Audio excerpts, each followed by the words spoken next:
नाज़रीन, सकरन में corona virus सां 7 केस ज़ाहिर थिया आहिनि, जंहिं बाद अंग वधी 96 थी वियो आहे। तफ़सील ॿुधाइण जे लाइ असां सां राब्ते में आहे मेहरान टीवी जो रिपोर्टर रज़ा मोहम्मद सियाल। जी रज़ा मोहम्मद, तफ़सीलन खां आगाह कजो। जी बिल्कुल, सकरन जे आस पास तमाम कोरोना जा घणा केस ज़ाहिर थी विया आहिनि।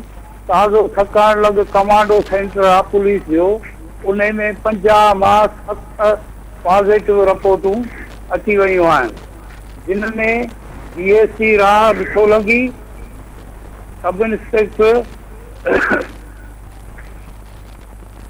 DSP राहत सोलंकी आहे, sub inspector commando centre Masood Ahmed जत, सब इंस्पेक्टर लाल मोहम्मद भंगवार, सब इंस्पेक्टर वजीर Ali, ASI Abid जमालानी, ASI अमानला जामरो, ASI Mohammad Sodal लाठारी शामिल आहिनि। हिते तव्हांखे मां ॿुधाईंदो हलां त सकरन में को बि SOP ते अमल कोन थी रहियो आहे।